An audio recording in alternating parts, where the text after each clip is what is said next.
And what's going on, Los Angeles, Bruin Nation, LAFB fam? How we doing?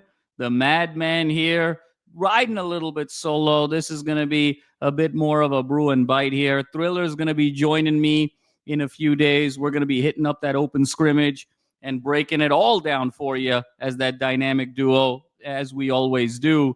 But wanted to grab a few minutes with the audience here to talk a little bit about the news recently with Kaedin Robinson, and really just so saddened with the NCAA's ruling denying Kaedin Robinson a final year of eligibility after he spent much of the last 4 or 5 years with UCF and Appalachian State. Kaedin Robinson would have been such a phenomenal addition to this UCLA roster.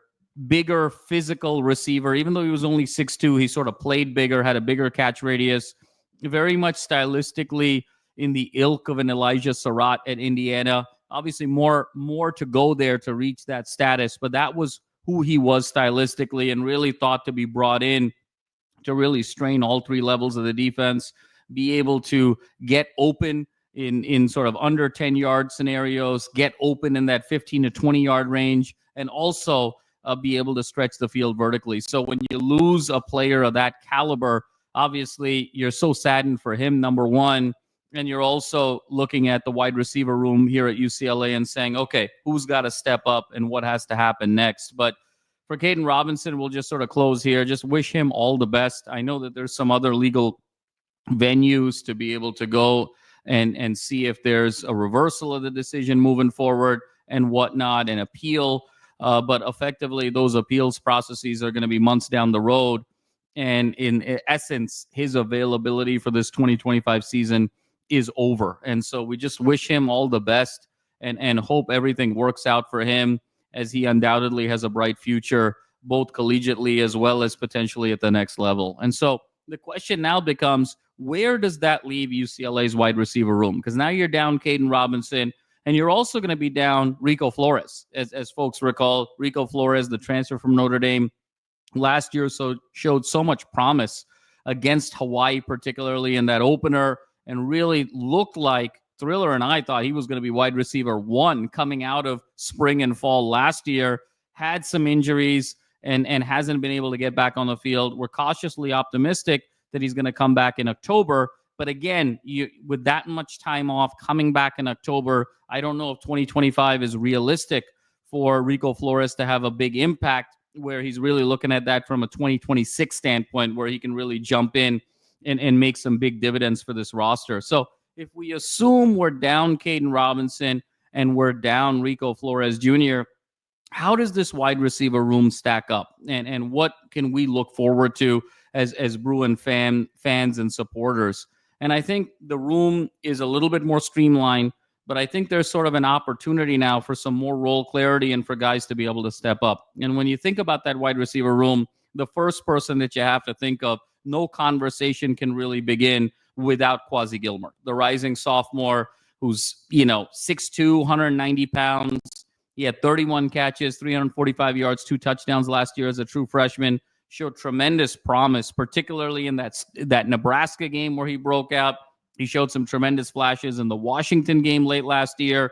And just you get the sense that this is going to be a huge breakout year for Quasi. He's been very vocal with the media about kind of going for the Biletnikoff this year and really sort of having some very high aspirations. And it's very evident that Nico Iamaleava's connection and chemistry with Quasi Gilmer is exorbitantly high. And so fully expect Quasi Gilmer to be wide receiver one, no question about that, and really threaten, given Iamaleava's arm talent, really threaten that 1,000-yard receiving mark and potentially even a 10-touchdown mark for the season as well. So we got Gilmer really slotted as wide receiver one, feeling really good about that.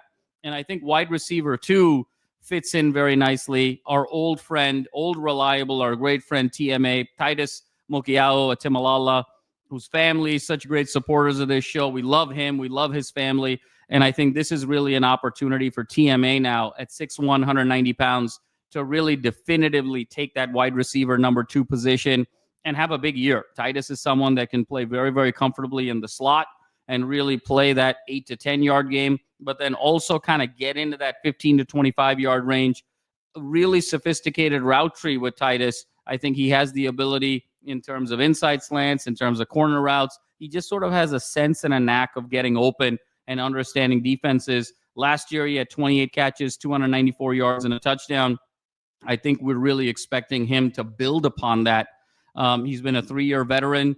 Obviously, a couple of years here with UCLA. He was at UCF. But I think Titus complements the dynamism of Quasi Gilmer extremely well. And so fully expect TMA to be wide receiver too. So we got Gilmer, we got TMA. And I think now it's where it gets kind of interesting as wide receiver 3. And I think the going in position, certainly midway through the spring, after we made some noise in the transfer portal, was that Mikey Matthews, the transfer from Utah 2 years ago and then Cal last year, now to UCLA, 5'9", 180 pounds, really sort of a live wire, that classic slot guy. You know, he had 29 catches, 29, 30 catches, 282 yards and a touchdown last year, less than 10 yards a catch. So you know he's really that slot receiver through and through for where he was with Utah as well as with Cal. And so complementing Gilmer and TMA, I think there was a perception that Mikey Matthews was going to be that guy at number 3. But I think a lot of that thinking sometimes was also predicated on who the quarterback was going to be. And I think if it was Joey Aguilar, Matthews at that number 3 wide receiver position, I think made a lot of sense given Aguilar's style of play. And let's not forget, Kaedin Robinson was really a big factor coming here because of Joey Aguilar. There were teammates at App State last year, and it was really his favorite target. Now that Aguilar moves away, Nico Iamaleava comes in, I think that going in position changes. And I think the guy I'm really looking at in terms of wide receiver number 3, I think Matthews is going to have a really solid year for UCLA, make a big impact. But I've got my eye on Jaden Wilson. And Jaden Wilson, 6'3", 185 from DeSoto, Texas. He didn't play last year, but 2 years prior to that at Arkansas, absolute speed burner.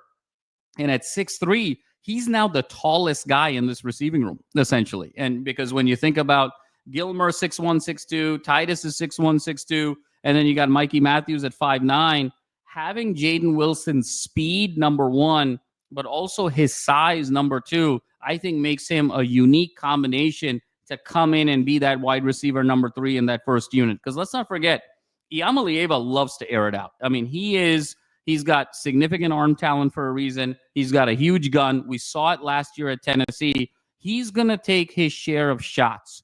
And Jaden Wilson is the guy to take shots with. 2 years ago at Arkansas, he had 15 catches, but 199 yards and 2 touchdowns. So he's a deeper threat. There's no question about it. But then also at 6'3", you're getting a wide receiver who's a little taller, a little bigger, and particularly when you're getting into some red zone situations, some difficult third down situations on the road against some tighter defenses and tighter coverage that's played in the Big Ten. If you're Nico, you want a bigger target from time to time. And obviously Hudson Habermill is going to play a huge role with this at the tight end position. But I just kind of like Jaden Wilson there at that number 3 position. Team hasn't announced anything. They haven't really shared just yet who that top 3 is going to be. Conventional wisdom was that Matthews would be number 3. I like Wilson. So to me, Gilmer, TMA, Wilson as that first 3. And then you bring in Matthews when you go 4 wide. And now you got 2 guys that are kind of your intermediate guys with Matthews and TMA. And then 2 guys that are much more dynamic in terms of down the field, in terms of Gilmer and Wilson. Now you got a defense on skates completely. So I know it was very disappointing news with Kaedin Robinson. I certainly was extremely disappointed. I know Thriller was as well. We talked about it a bunch offline. And so wish him nothing but the best. But again, given Nico's arm talent, and I think the situation, we still have to be feeling really good about this wide receiver room. I think there's a really nice pecking order. There's a really nice hierarchy. And when you factor in the Tino Sunseri system, particularly with what he has at tight end with Habermill, as well as kind of that 2-headed monster with Thomas and Berger, you still got to love the weapons here. And I still maintain, I think this team is going to be in a ton of shootouts, primarily because of the offensive flexibility that they have. And I think we're going to be in a lot of games in the 30s here. That's going to come down to a play or two or a possession or two down in the fourth quarter. So, folks, wanted to jump on here quickly, just give an update on that Kaedin Robinson situation, how it impacts our wide receiver room moving forward.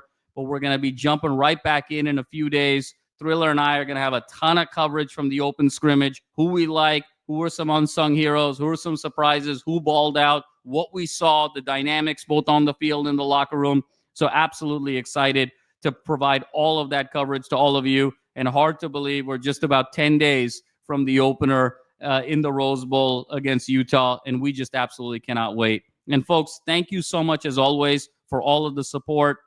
This is a big year for our content community at LAFB, as well as the coverage that we provide for UCLA. And we want to provide the best possible coverage we can for years to come. It would mean the absolute world to us if you like and subscribe to continue to grow this channel, continue to grow the community. Tell your friends, tell your fellow Bruins about us. And as always, be loud, be proud, be passionate Bruins. And like I always say, fours up forever, baby.